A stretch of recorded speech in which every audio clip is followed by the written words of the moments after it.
Fast food খাওয়ার অভ্যাস কি মানুষের অবসাদের মধ্যে ফেলে দিতে পারে? কথাটা শুনে একটু অবাস্তব মনে হলেও এমনটাই গবেষণা বলছে। আজ এই ভিডিওতে এই বিষয় নিয়ে আপনাদের সঙ্গে আলোচনা করব। আজকের দ্রুতগতির জীবনে ফাস্ট ফুড আমাদের দৈনন্দিন জীবনের একটি অপরিহার্য অংশ হয়ে উঠেছে।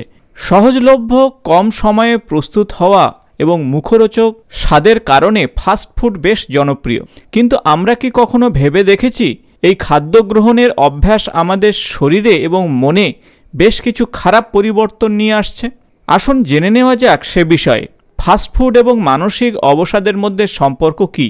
বেশ কিছু গবেষণায় দেখা গেছে যে নিয়মিত ফাস্ট ফুড যদি আপনি খান তাহলে মানসিক অবসাদ অর্থাৎ ডিপ্রেশনের মধ্যে আপনি চলে যেতে পারেন। বিশেষত বার্গার, পিৎজা, ফ্রেঞ্চ ফ্রাই ইত্যাদি যাই খান না কেন এগুলো কিন্তু ফাস্ট ফুডের মধ্যেই পড়ে। আর অবসাদের প্রবণতার মুখ্য কারণ কিন্তু এই ফাস্ট ফুড। কারণস্বরূপ আমি 4টি বিষয় আপনাদের সঙ্গে তুলে ধরব। প্রথমত, পুষ্টির ঘাটতি। ফাস্ট ফুডে সাধারণত প্রয়োজনীয় ভিটামিন, খনিজ লবণ এবং অ্যান্টিঅক্সিডেন্ট থাকে না বা কম থাকে, আর এই উপাদানগুলোর অভাবের কারণে মানসিক স্বাস্থ্যের ক্ষতি হতে পারে। দ্বিতীয়ত, ট্রান্স ফ্যাট এবং চিনিতে পরিপূর্ণ ফাস্টফুড। ফাস্টফুডে থাকা অতিরিক্ত ট্রান্স ফ্যাট, চিনি যা মস্তিষ্কের কার্যক্ষমতা কমিয়ে ফেলে, আর এগুলো সেরিটোনিন নামক সুখের যে হরমোন তা উৎপাদনে বাধাপ্রাপ্ত হয়, আর এজন্যই কিন্তু ডিপ্রেশন চলে আসে। 3 নম্বর যে কারণ তা হলো অ্যাডিকশান, অর্থাৎ জাঙ্ক ফুড অ্যাডিকশান। ফাস্টফুডে থাকা অ্যাডেড ফ্লেভার অর্থাৎ বেশ কিছু ফ্লেভার অ্যাড করা হয় এবং সোডিয়াম আমাদের মস্তিষ্কের আসক্তি তৈরি করে।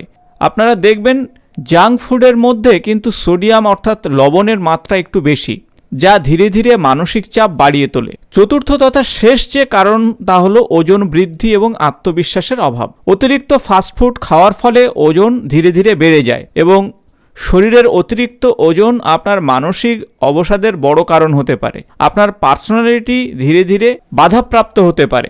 তাই এই 4টি কারণের জন্য কিন্তু ফাস্টফুড ভয়ঙ্কর আকার ধারণ করছে আমাদের মানসিক স্বাস্থ্যের বিষয়ে। এখন আসবো কিভাবে এগুলো এড়ানো যায়। প্রথমত, ব্যালেন্স ডায়েট আপনাকে অনুসরণ করতে হবে। আপনার খাদ্য তালিকায় শাক, সবজি, ফলমূল, গোটা শস্য, প্রোটিনযুক্ত খাবার যোগ করতে হবে। দ্বিতীয়ত, ঘরে রান্না যে খাবার সেই খাদ্য গ্রহণের প্রতি আগ্রহ আরও বাড়িয়ে তুলতে হবে বা অভ্যাস গড়ে তুলতে হবে। স্বাস্থ্যকর উপায়ে বাড়িতে খাবার তৈরি করুন, এতে আপনি খাবারের গুণগত মান পাবেন এবং সব কিছু নিয়ন্ত্রণে থাকবে। তৃতীয়ত, ফাস্টফুড খাওয়ার প্রবণতা ধীরে ধীরে কমান।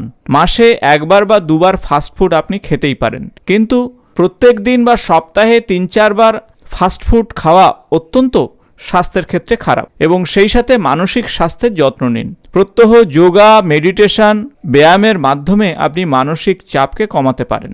সর্বশেষ যে কথা বলবো তা হলো ফাস্টফুড খাওয়ার আনন্দ অনেক সময় স্বল্পমেয়াদী, কিন্তু এর দীর্ঘমেয়াদী প্রভাব আমাদের শরীরে এবং মনের উপরে খুব খারাপ। তাই সময় এসেছে এখন খাদ্যাভ্যাসের পরিবর্তন আনা এবং স্বাস্থ্যকর জীবনযাপনের দিকে এগিয়ে যাওয়া।